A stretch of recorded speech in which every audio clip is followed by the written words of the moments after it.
So this is my gearbox hoard. We have a set here. So this is from the D16A9. So you can see it's cable operated. So if I turn it around a bit like that, you can see the cable pulls this. The problem being, obviously, this is only for a D series. It won't actually mount up to the B series block that I have. Then over here, this is the one that was on there. This is hydraulically actuated, hence it's got all this business. It's got, you know, space to mount the slave servo, and that moves the clutch fork in here.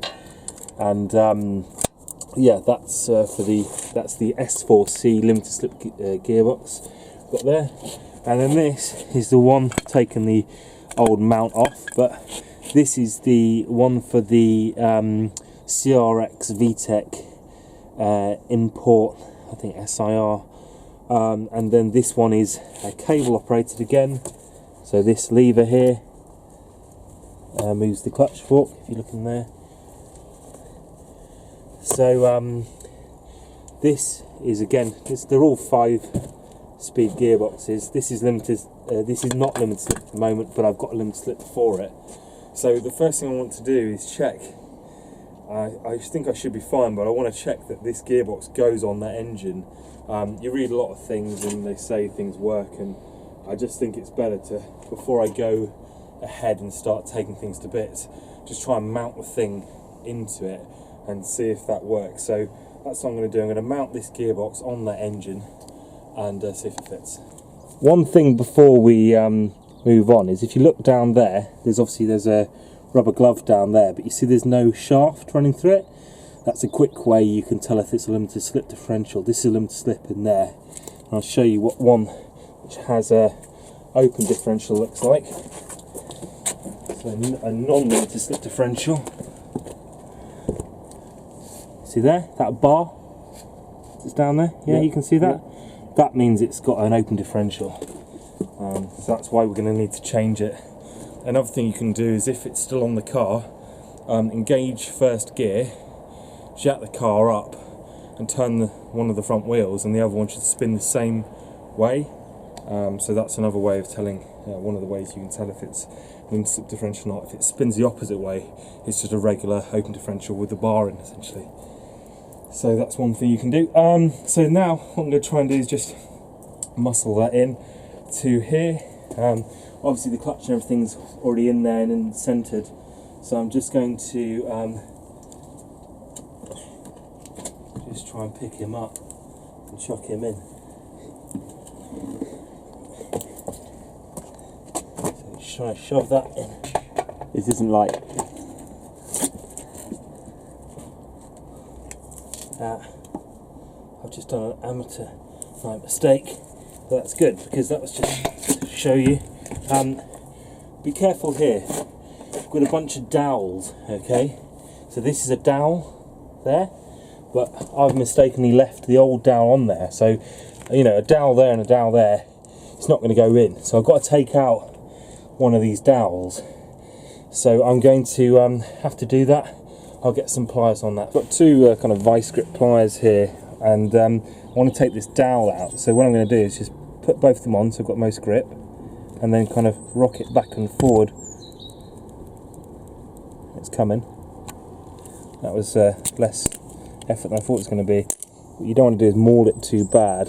Mauls it a bit, but yeah, so that's out of there. And then what I can do is try and go for take two on mounting this thing up.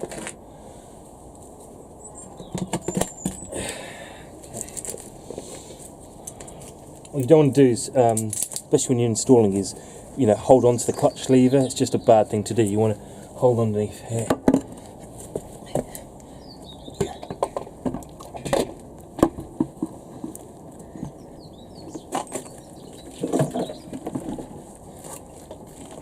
See, I'm working my way onto the dowel. Looks pretty good to me. So that essentially looks like it's going to work. I said a little bit about open differentials and limited slip differentials, but it's important to know what's up with both of them. So an open differential, if for example you're in the warm-up pit of a drag strip, so you're going to spin up your tyres, one of the tyres will spin, i.e. the one with the least traction will spin up and the other one will stay still. If you've got a limited slip differential, both have the possibility of spinning. And then if you go over to circuit racing, what it means is actually on the limit, it's more controllable because both of the wheels are finding grip as you go around the corner on the limit, and it's less grabby. If you have an open differential, you can have points where one wheel grabs and the other wheel grabs, and it can be quite unsettling on the limit round a track. So that's the reason why you almost always, if you're going to be circuit racing or drag racing, you always want to go to the limited slip differential if you can. So these are all the parts that you're going to need. So we have our MFactory limited slip differential, as you can see there. This is the part number MFTRS-05B16-1. I've got a load of this transmission fluid, Torco MTF, which is you're advised by MFactory to use with their limited differentials. And then this is the bearing kit. So this is by MF Syncrotech, but really it comprises of some things to do with Honda parts. So this is the seal kit. This is the little snap ring, and then these are some NTN bearings. So you can see there's 4 different bearings in the kit. Right, so this is the gearbox that I've actually had rebuilt. I was going to do it myself, however, and this might be a bit of a cop-out, so there you go, but the gearbox is really, really rare. I didn't want to mess it up. I've never really taken a gearbox to bits myself before, and I found a company who were prepared to do it really cheap, to replace every single seal in there, every single bearing in there, and put the limited slip differential in, check all the clearances, do everything basically for like 200 quid. So, you know, the amount of money I spent on that limited slip differential and everything, I even painted it. Haven't done a great job painting it, but they've done a good job rebuilding it. So there we have it. That's ready to go in now. And you probably sense that I'm pretty keen just to get this project actually driving now. I spent such a long time building it that I'm pretty keen not to mess that up and have to take it in and out. I just don't really have the time to make a balls up at this stage. So there we have it. So that's all been done. That's ready to go. It's got limited slip differential in it now. All new bearings, all new seals, everything good to go. Can't wait to put it in. So that's a company called ABC Transmissions in Coventry.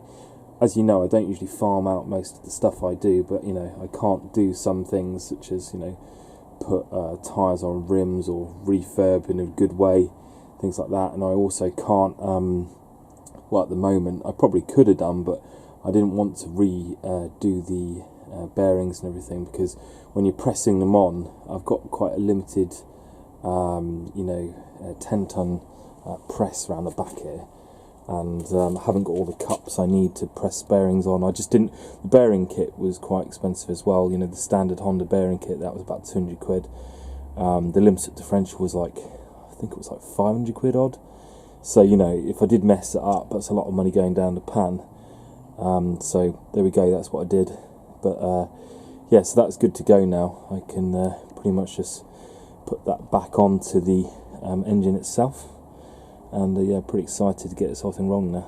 For those of you interested, I did actually ask them to keep, it's ABC Transmissions, to keep the old differential. And so you can see it in here. You see it's got the shaft in the middle. That's just the open diff, standard one that was in the gearbox. And I also wanted to say that, yeah, so I kept all the old bearings and stuff. I don't know why I'm a hoarder, I always keep stuff like that. But anyway, I've got all the old bearings and all the old seals, you can see them in there.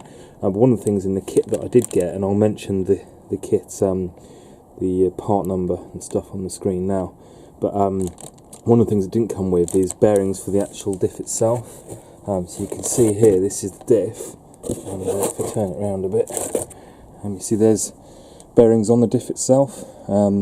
The company that I used tried to take off the bearing on this side. You see it's not there, but actually managed to snap that outer ring, so we had to buy some more bearings. But probably a good idea anyway, because I didn't really want to reuse them anyway. But apparently, you know, they're pretty hard to get off once they've been on there for such a long time. So, you know, just plan to get more bearings for the diff if you get a limited slip differential. And the ones you actually need are these ones.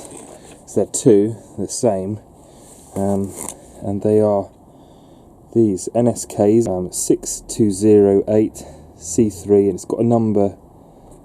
It's got a couple more numbers, I think, on the boxes as well. Let's see if I can see anything else. No, I think that's pretty much. Oh yeah. Okay, so we've got 6208C3 and 6208C3E. So I don't know really what the difference is between those two numbers, but that's what we've got. If I turn this shaft of the gearbox, you can see that the drive shaft is rotating here, and also if I came around here, you'd see that so is the other side as well.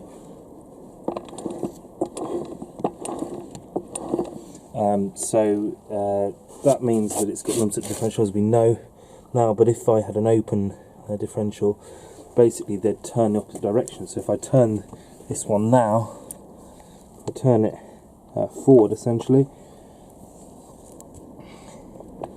I'm going forward.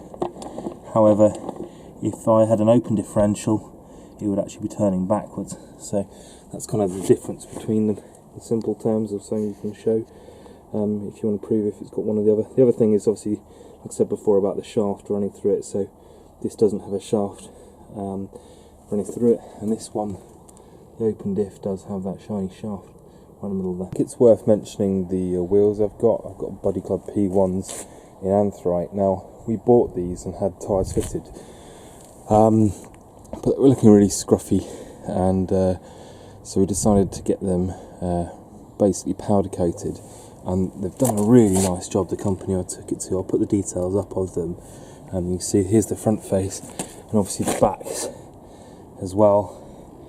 You can see that, you know, there's a bit of dust on there and stuff that's actually even nicer than that.